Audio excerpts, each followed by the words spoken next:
What if I told you that 3,000 years ago, a woman not only commanded armies, but did something no male leader in history had ever accomplished? She won a war without lifting a weapon, defeated 900 iron war machines with nothing but faith and weather, and created 40 years of peace in a land that had known only violence. But here's the mystery that scholars still debate today. Why her? Why did the God of Israel choose Deborah when countless men were available? Was it because all the men had failed? Or was there something deeper? Something that challenges everything we think we know about ancient leadership? Before we dive into this incredible story, I want you to imagine something. Picture the most powerful military force you can think of. Now imagine facing it with nothing but farmers carrying garden tools. That's exactly what happened in ancient Israel, but the outcome will shock you. If you're enjoying this journey through biblical history, hit that like button right now. It helps more people discover these amazing stories that Hollywood couldn't even dream up. The year was approximately 1125 BCE. The place was Canaan, the land we now call Israel. But this wasn't the Israel of King David or Solomon. This was a broken, scattered collection of tribes living in constant fear. For 20 long years, they had been crushed under the iron fist of a Canaanite king named Jabin. Here's what most people don't understand about ancient warfare. It wasn't just about swords and shields. It was about terror, psychological warfare that could break a people's spirit long before the first battle cry was heard. Jabin had perfected this art. His secret weapon, 900 iron chariots, commanded by a general whose very name made children cry, Sisera. These weren't the simple chariots you see in movies.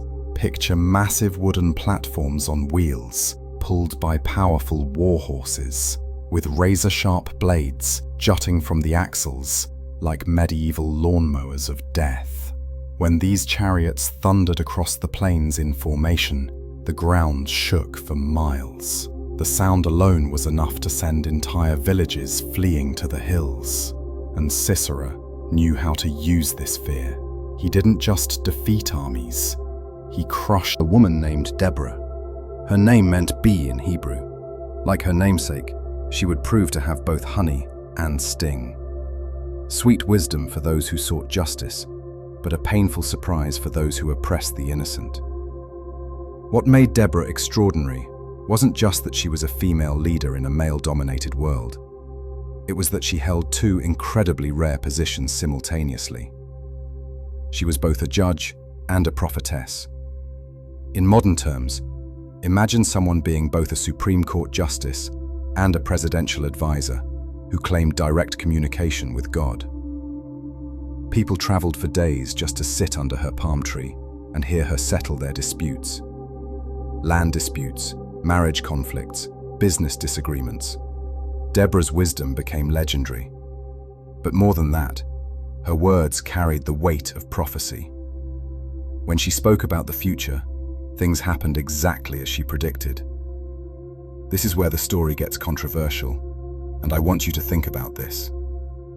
Why would God choose a woman in a culture that barely allowed women to speak in public? Some scholars argue it was because all the men had failed. Others suggest it was a deliberate statement about the nature of true leadership. But what if the reason was more practical? What if Deborah possessed exactly the combination of skills Israel needed? The wisdom to unite scattered tribes, the spiritual authority to claim divine backing, and the strategic mind to plan an impossible victory. For 20 years, the men of Israel had tried to fight Sisera with conventional tactics. They had failed every time. Perhaps it was time for a completely different approach. Perhaps it was time for someone who understood that the greatest battles aren't always won with swords. As Deborah sat beneath her palm tree, listening to the daily complaints and conflicts of her people, a larger picture was forming in her mind. She began to sense that the time of waiting was ending. The cries of the oppressed were reaching heaven, and heaven was preparing to respond. But the response wouldn't come through the expected channels. It wouldn't come through the tribal chiefs who had grown fat and comfortable under Canaanite rule. It wouldn't come through the young warriors who talked big but had never faced iron chariots. It would come through an alliance nobody saw coming. A hesitant general wondering if today is the day the chariots come. Not if, when. Because in Sisera's system of control, terror was scheduled, predictable, and absolutely effective. Here's something that will make you angry. Sisera didn't just collect taxes from the Israelites. He collected daughters. Pretty girls from farming families were regularly selected to serve in Canaanite households. The families had no choice but to smile and pretend it was an honor, while their hearts broke. This wasn't random violence. This was psychological warfare at its most sophisticated. Sisera understood something that modern military strategists still study. The most effective way to control a population isn't through constant battle, but through the threat of battle, through making resistance seem hopeless. If you're finding this as disturbing as I am, let me know in the comments. These ancient stories contain truths about power and oppression that are still relevant today. The Canaanite strategy was brilliantly evil. They didn't need to station soldiers in every village. They just needed to make sure everyone knew what happened to villages that caused trouble. Every few months, Sisera would select a settlement that had been a little too prosperous, a little too confident, a little too late with their tribute payments. The attack would come at dawn. 900 chariots would surround the village like a mechanical wolf pack. The iron-rimmed wheels would churn the earth to mud. The side blades on the axles would cut down anyone who tried to run, and by sunset, the village would serve as a reminder to everyone else about the price of defiance. But here's what Sisera didn't understand about the human spirit. Oppression has a limit. Push people far enough, and something inside them breaks in a completely different way. Instead of breaking their resistance, you break their fear. Instead of creating submission, you create desperation, and desperate people do impossible things. The Bible records this turning point with brutal honesty. The Israelites cried out to the Lord, but this wasn't the polite Sunday school prayer you might imagine. This was the raw scream of people who had lost everything and had nothing left to lose. Mothers whose children had been taken wept until they had no tears left. Then angels appeared with flaming swords. No plague struck the Canaanite cities. No earthquake swallowed Sisera's chariots. Instead, under a palm tree in the hill country, a woman began to feel a stirring in her spirit that would change everything. Deborah had been hearing these desperate prayers for months. As the unofficial judge for the region, she saw the effects of Canaanite oppression every day. Families torn apart by tribute collections, villages emptied by fear, young men whose spirits had been so broken they could barely look her in the eye. But lately, something had been changing in the prayers people brought to her. Mixed with the desperation was something else, a dangerous hope. People were starting to whisper about the old stories again, about impossible victories and divine interventions, about a God who specialized in turning the tables on oppressors. Here's where the story gets controversial again, and I want you to really think about this. What if God had been preparing for this moment all along? What if the 20 years of oppression weren't punishment, but preparation? What if he was waiting for his people to become desperate enough to try something completely unprecedented? Because what Deborah was about to propose would violate every rule of ancient warfare. She was going to suggest that farmers and shepherds could defeat professional soldiers, that foot soldiers could overcome cavalry, that faith could triumph over iron. Most shocking of all, she was going to suggest that a woman could lead this revolution. Under her palm tree, as the sun set on another day of Canaanite oppression, Deborah made a decision that would echo through history. She sent messengers north to find a man named Barak, son of Abinoam, from the tribe of Naphtali. Now here's something that will surprise you. Barak wasn't a nobody. He was actually a respected leader, known for his military knowledge and his ability to inspire men, but he was also a realist. He had seen what Sisera's chariots could do to even well-organized resistance. He had watched good men die in hopeless charges against iron wheels and side blades. So when Deborah's message reached him, "Come to the palm tree. The Lord has a word concerning Sisera," Barak faced a choice that would define not just his own legacy, but the future of about Deborah. The evidence was undeniable. For years, people had been coming to her palm tree with impossible problems, and she had been solving them. Not with political connections or military force, but with pure wisdom and an uncanny ability to predict exactly how situations would unfold. Take a moment and subscribe if you haven't already. This story is about to get incredibly intense, and you won't want to miss what happens next. When Barak finally arrived at the palm tree, he came prepared for disappointment. How many supposed prophets had he met over the years? How many charismatic leaders had promised deliverance, only to get their followers killed? The scars of 20 years of false hope had made him cautious. But the woman sitting beneath the palm tree wasn't what he expected. Deborah didn't have the wild eyes of a fanatic, or the desperate energy of someone trying to convince herself as much as others. She radiated a calm confidence that was almost unsettling. "Barak, son of Abinoam," she said before he could even introduce himself. "I've been waiting for you. The Lord, the God of Israel, has given me a message that will change your life forever." Now here's where the conversation took a turn that nobody, including Barak, saw coming. "Has not the Lord, the God of Israel, commanded you?" Deborah continued. "Go, take with you 10,000 men of Naphtali and Zebulun and lead them up to Mount Tabor. I will lead Sisera, the commander of Jabin's army, with his chariots and his troops to the Kishon River, and give him into your hands." Let that sink in for a moment. She wasn't asking him to lead a guerrilla campaign or plan hit-and-run attacks. She was telling him to gather 10,000 men and meet Sisera in open battle against 900 iron chariots on terrain that favored cavalry. Barak stared at her for a long moment. When he finally spoke, his words revealed both courage and doubt. "If you go with me, I will go. But if you don't go with me, I won't go." This response has puzzled scholars for centuries. Was Barak showing cowardice by needing a woman's presence to give him courage? Or was he demonstrating wisdom by recognizing that this battle would require more than military strategy? I think it was something else entirely. I think Barak understood that he would lead the army to victory. But someone else would get the credit. And not just someone else, a woman. Here's what's controversial about this moment. Was Deborah punishing Barak for his lack of faith? Or was she simply revealing God's plan? Had the outcome already been determined? Or was Barak's hesitation changing the course of history? What we know for certain is that Barak accepted these terms without argument. Maybe glory mattered less to him than freedom. Maybe he had learned that sometimes the greatest victories come through humility rather than pride.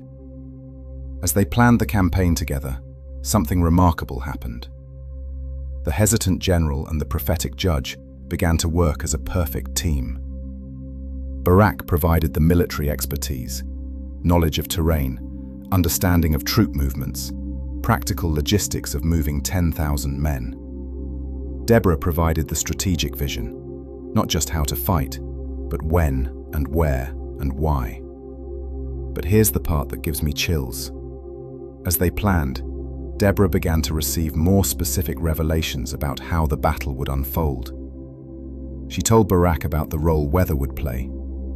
She predicted that Sisera's chariots would become trapped. She even hinted at the specific way Sisera himself would die. Can you imagine being Barak in that moment? You're planning what looks like a suicide mission, and your main source of encouragement is a woman who claims to know the future. Everything rational tells you to run. Everything spiritual tells you to trust. The decision to move forward required a kind of courage that's almost impossible to understand. It wasn't the courage of a warrior charging into battle, confident in his own strength. It was the courage of someone stepping off a cliff, trusting that invisible hands would catch him. Within days, messengers were spreading throughout the northern tribes with a call that hadn't been heard in 20 years. Come to Mount Tabor.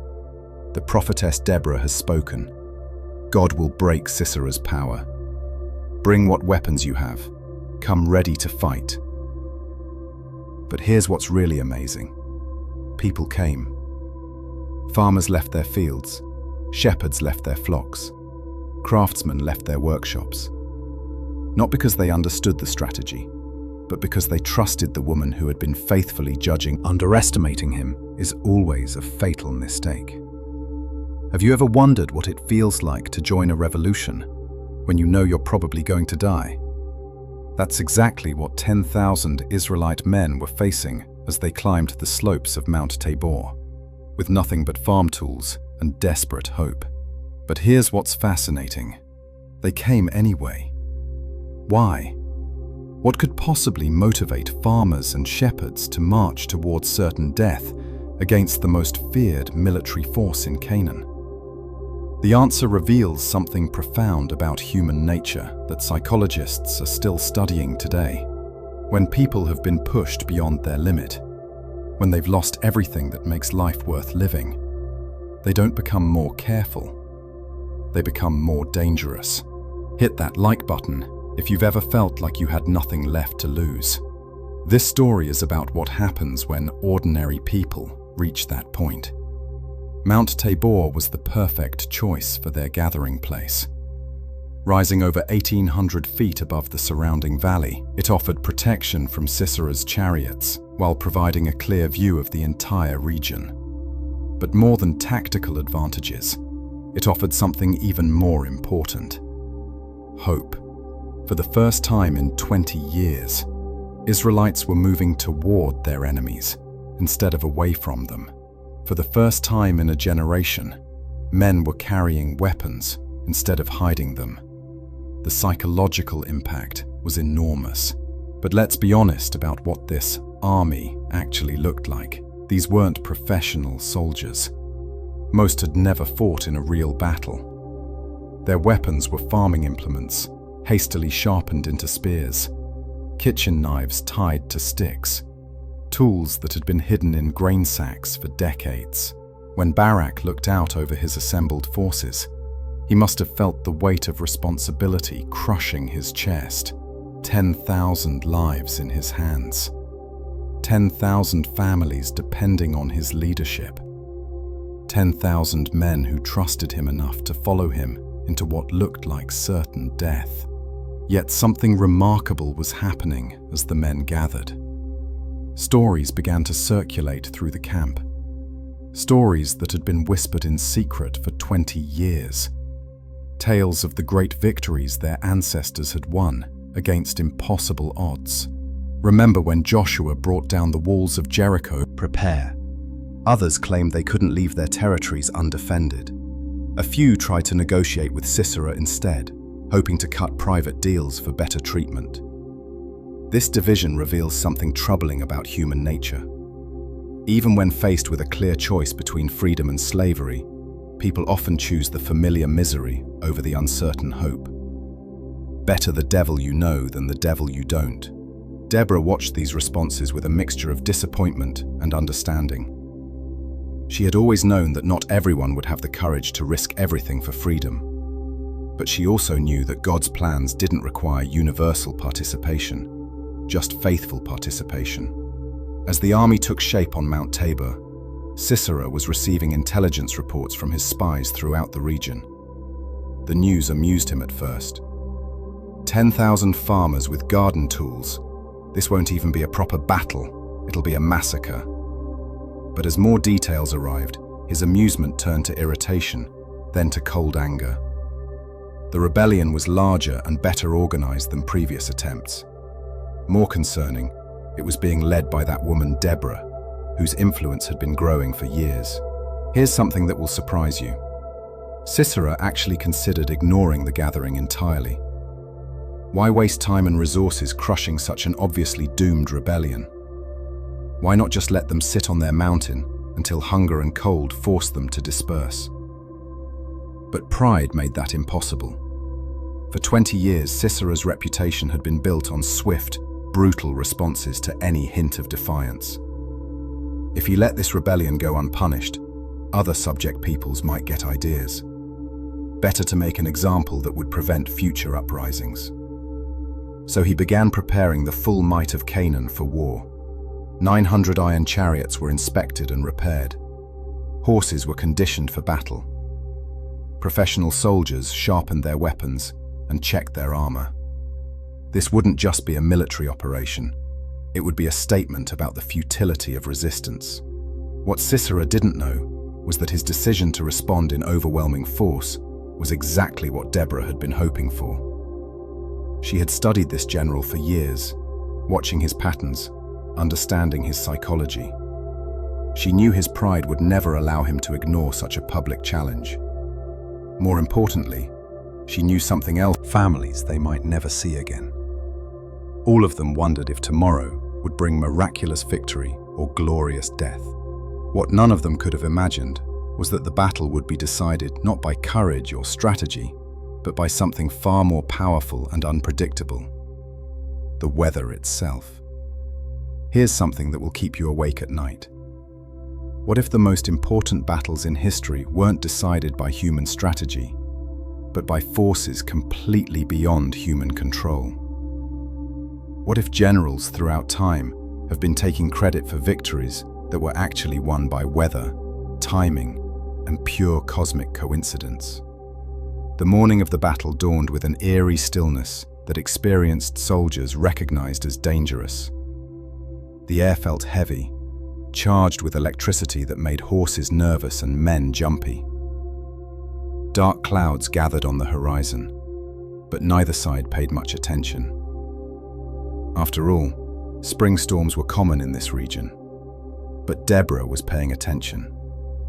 As she stood at the highest point of Mount Tabor, looking out over the valley where the battle would be fought, she felt the stirring in her spirit that always preceded her most accurate prophecies.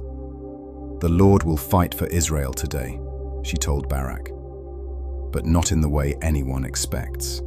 If you're getting goosebumps right now, make sure you're subscribed, because what's about to happen will challenge everything you think you know about ancient warfare. Down in the valley, Sisera's 900 chariots had formed into perfect battle lines. These weren't just vehicles, they were masterpieces of military engineering. Each chariot was built from the finest hardwood, reinforced with iron plates, and fitted with wheels that could crush a man's skull like an eggshell.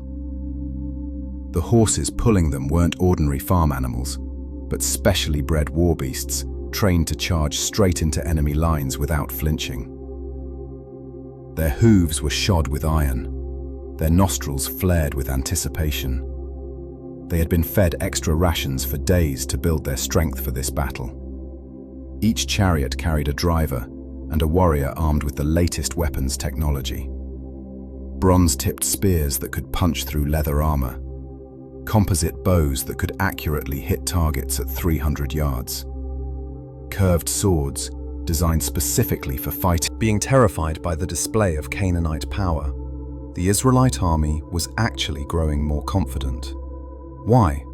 Because Deborah was moving among them with a certainty that was contagious. "Do you see those clouds?" she asked groups of nervous soldiers. "Do you feel the electricity in the air? This is not just weather. This is the Lord preparing his weapons." What happened next is recorded in multiple ancient sources, but it's so incredible that many modern historians have tried to explain it away as coincidence or exaggeration. But the evidence is overwhelming. The God of Israel was about to intervene in human history in a way that no one could deny. The first raindrops began to fall just as Sisera gave the order to charge. Light at first, barely noticeable, but within minutes, the gentle shower became a downpour. Within an hour, it became a deluge that turned the entire valley into a muddy swamp. Here's what modern meteorologists have discovered about this region. The Kishon River, which flows through the valley, is prone to flash flooding during heavy spring rains. What looks like a modest stream can become a raging torrent in less than an hour.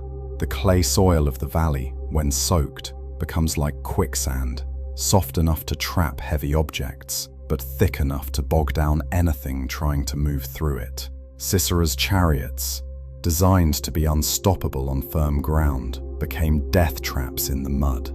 The iron-rimmed wheels that had crushed so many enemies now sank deep into the clay. The powerful war horses that had charged fearlessly into battle now panicked as they struggled against the sucking earth. But the storm wasn't finished. Lightning began to flash across the sky with unnatural frequency. Thunder crashed so loudly that it drowned out shouted commands. The rain fell so hard that visibility dropped to just a few yards. And then came the moment that would be remembered in song and story for thousands of years. Deborah raised her voice above the storm and shouted the battle cry that would echo through eternity. Go! This is the day the Lord has given Sisera into your hands. Has not the Lord gone ahead of you? What followed was one of the most lopsided military victories in human history.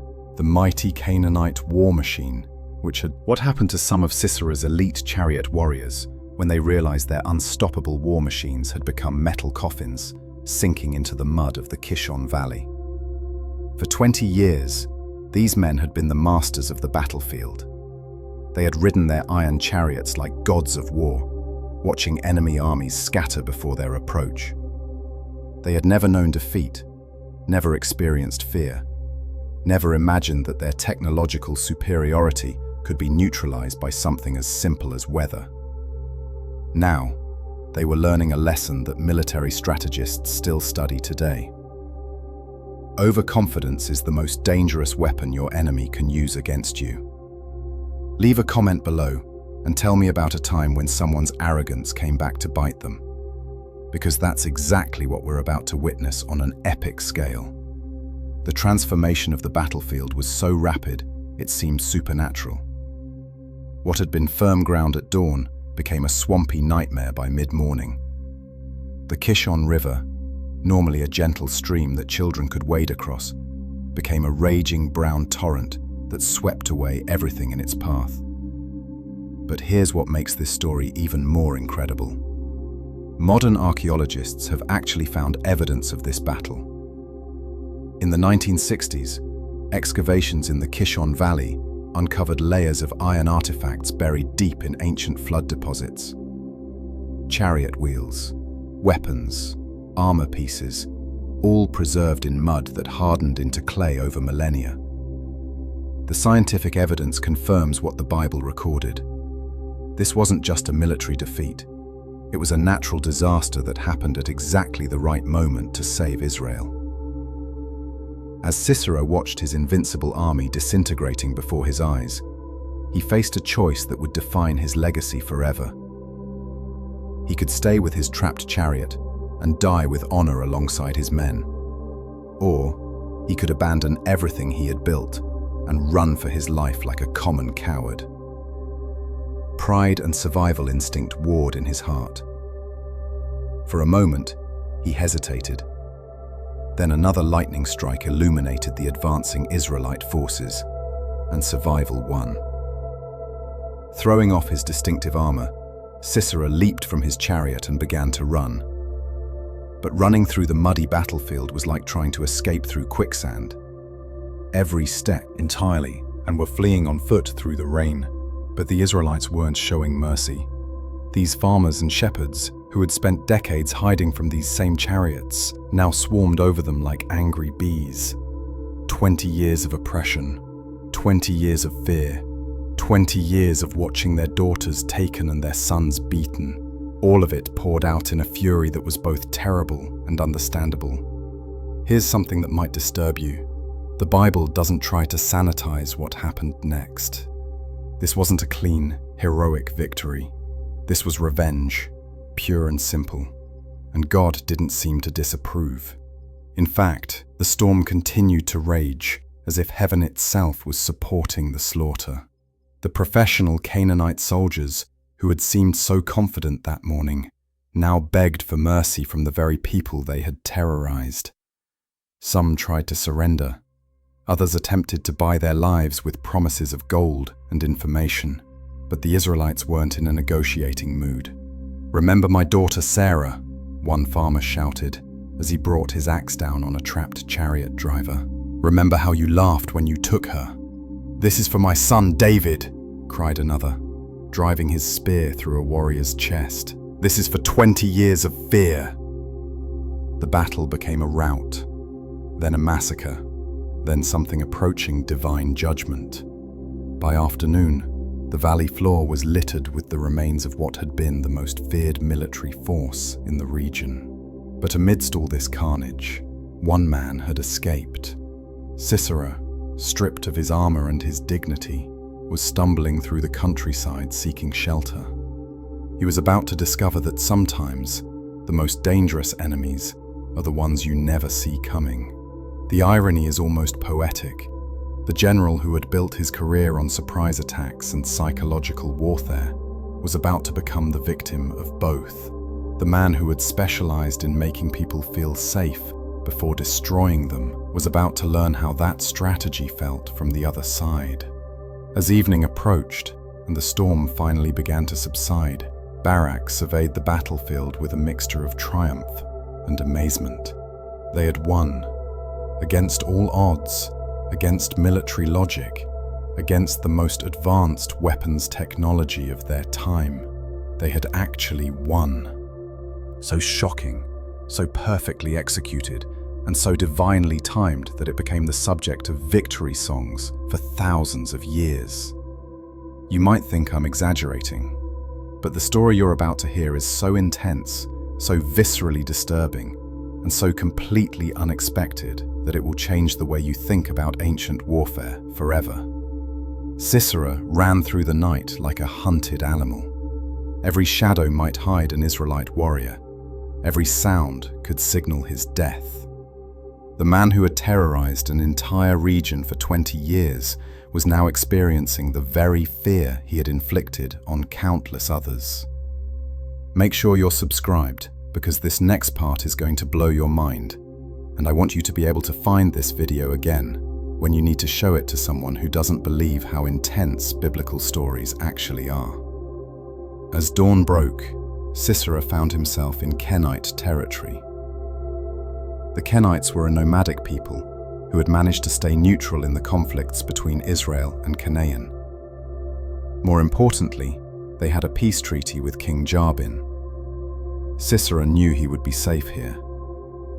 Ahead, he saw exactly what he needed: a cluster of black goat hair tents, typical of nomadic families. Smoke rising from cooking fires, the sound of children playing. Normal, peaceful life that seemed like a dream after the nightmare of battle. But here's where the story gets controversial, and I want you to really think about this. What if God had been orchestrating every detail of Sisera's escape route? What if his lucky discovery of this safe haven was actually part of a divine trap that had been set decades in advance? One tent stood slightly apart from the others. Outside it, a woman was going about her morning tasks, grinding grain, tending a small fire, the ordinary activities of domestic life. She looked up as Sisera approached, and he felt a wave of relief wash over him. A woman, no threat, no recognition in her eyes of who he was. Just a simple housewife who would offer hospitality to a stranger. "Come, my lord, come right in," the woman called out when she saw his exhausted condition. "Don't be afraid.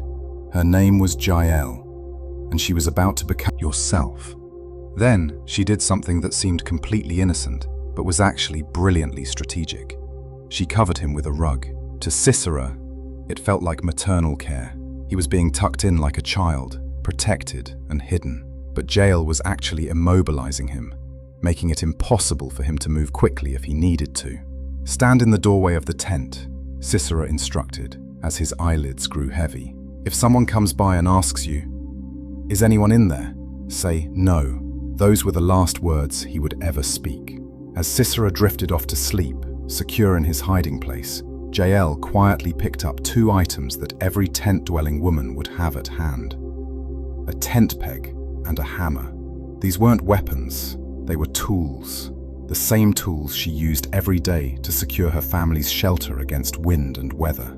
But in her hands, at this moment, they became instruments of divine justice. Here's what makes this assassination so shocking. Jael didn't act in rage or fear. She moved with the calm precision of someone who knew exactly what needed to be done. This wasn't a crime of passion. It was a calculated execution. She positioned the tent peg against Sisera's temple. She raised the hammer, and then, with one decisive blow, she drove the iron spike completely through his skull and into the ground beneath. The sound was probably muffled by the carpets and tent walls. Sisera never woke up, never cried out, never knew what hit him. The man who had caused so much pain died without experiencing any himself. But here's the detail that makes this story even more incredible. When Barak arrived at the tent a short time later, searching for Sisera, Jael came out to meet him with words that have echoed through history. "Come, I will show you the man you're looking for." She led him inside the tent, and there was Sisera, the terror of Israel, the undefeated general, the man with 900 iron chariots, lying dead with a tent peg through his skull. The symbolism is almost poetic. The general who had built his career on iron weapons was killed by iron. The man who had made his living by crushing people's homes was killed by a tool used to secure homes. The warrior who had thought himself safe in a woman's tent like wildfire. Within hours, the entire region knew that the undefeatable general was dead, killed by a nomad woman with basic camping equipment. The psychological impact was enormous. If Sisera could be brought down so easily, maybe the Canaanites weren't as invincible as everyone thought. But the story wasn't over yet, because what happened next would determine whether this victory led to lasting freedom or just temporary relief. Have you ever wondered what it feels like to have someone's blood on your hands? Not metaphorically, but literally. Jael was about to find out, and her response would either make her a hero, remembered for thousands of years, or a murderer, haunted by guilt for the rest of her life. The moment Sisera died, everything changed. The tent that had been a place of ordinary domestic life became a crime scene. The woman who had been grinding grain an hour earlier was now standing over the corpse of the most feared military leader in the region. But here's what's absolutely remarkable about Jael's reaction. She didn't panic, didn't scream, didn't run away in horror. Instead, she calmly walked outside and waited, as if she knew exactly what would happen next. If this story is giving you chills, hit that like button and let me know in the comments, because we're about to explore one of the most psychologically complex moments in biblical history. Within the hour, dust clouds appeared on the horizon. Barak and his search party were following Sisera's trail, and it led directly to this cluster of Kenite tents. For a moment, Jael must have wondered if she had made a terrible mistake. What if these men didn't see her as a hero? What if they viewed her as a dangerous assassin who couldn't be trusted? But when Barak approached the tent, calling out Sisera's name, Jael made a choice that revealed incredible courage. She stepped forward and spoke words that would echo through history. "Come, and I will show you the man you are looking for." Think about the boldness of that statement. She wasn't making excuses or trying to hide what she had done. She was proudly claiming responsibility for an act that had changed the course of history. When Barak entered the tent and saw Sisera's body, give him courage and a housewife to finish his work. Some men might have been bitter about this, Some might have resented sharing glory with women. But Barak's response reveals something beautiful about his character. He was genuinely grateful. He understood that he had been part of something much larger than his own ambition.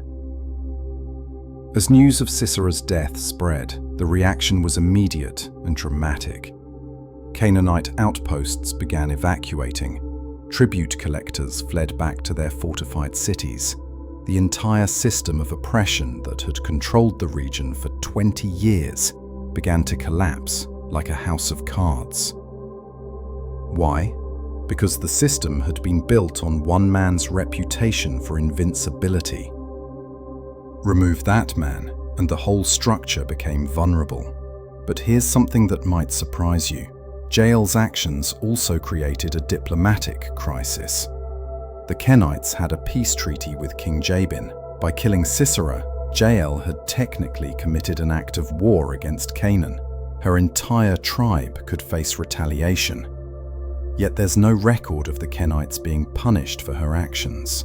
In fact, they seem to have been celebrated alongside the Israelites. Why? Because sometimes moral courage trumps political considerations. Sometimes doing the right thing matters more than maintaining convenient alliances. The psychological impact of Jael's deed extended far beyond the immediate military situation. For 20 years, the women of Israel had been the primary victims of Canaanite oppression.